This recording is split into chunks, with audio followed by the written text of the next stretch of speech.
លោកដូណាល់ ត្រាំប្រកាសក្តែងថាកំពុងចរចាជាមួយនឹងអ៊ីរ៉ង់គណៈទីក្រុងតេហេរ៉ង់ចរានចោលទាំងស្រុងថាគ្មានការចរចាណាមួយកើតឡើងដោយការអះអាងរបស់លោកត្រាំនោះឡើយ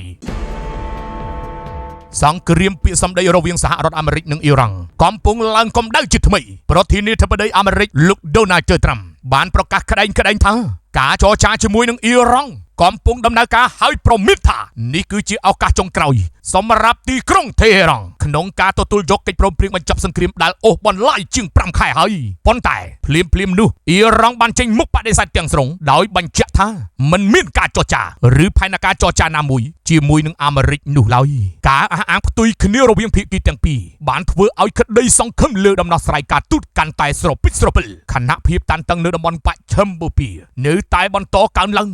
នេះបើយោងតាមការចុះផ្សាយរបស់ទីភ្នាក់ងារសារព័ត៌មាន Reuters កាលពីថ្ងៃទី4ខែសីហាឆ្នាំ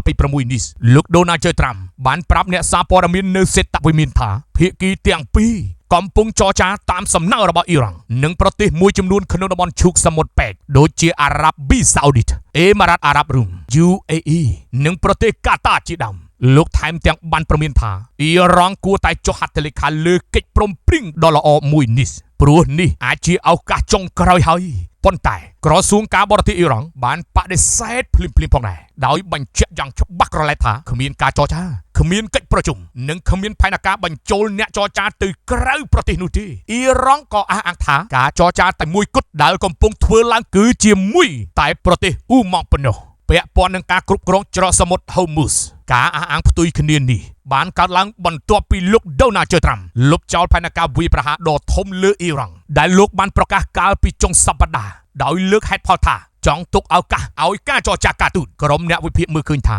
នេះគឺជាគំរូដដែលគឺលោកដូណាល់ ត្រាំតែងប្រកាសគម្រាមប្រហារប៉ុន្តែក្រោយមកបែរជាដកថយវិញដោយសំអាងលើការចរចាទន្ទឹមនឹងនេះណាក្រុមអ្នកវិភាគជឿថាអ៊ីរ៉ង់កំពុងប្រើយុទ្ធសាស្ត្រអូសបន្លាយពីលដោយដាក់សម្ពាធលើច្រកដឹកជញ្ជូនថាមពលនិងពាណិជ្ជកម្មនៅតំបន់បច្ចិមបូព៌ាដើម្បីបង្កើនការចំណាយលើសហរដ្ឋអាមេរិកនិងសម្ព័ន្ធមិត្តហើយបង្ខំឲ្យទីក្រុងវ៉ាស៊ីនតោនពិចារណាទទួលការទាមទាររបស់ខ្លួនជាពិសេសពាក់ព័ន្ធនឹងច្រកសមុទ្រ Hormuz ទោះបីជាមិនទាន់មានភស្តុតាងបញ្ជាក់ថាការចរចាកំពុងកើតឡើងពិតប្រាកដក៏ដោយក៏ការរំពឹងទុកថាភាពតានតឹងអាចធូរស្រាលបានធ្វើឲ្យតម្លៃប្រេងពិភពលោកធ្លាក់ចុះប្រហែល 7% ខណៈទីផ្សារភាគហ៊ុនអាមេរិកបានហក់ឡើង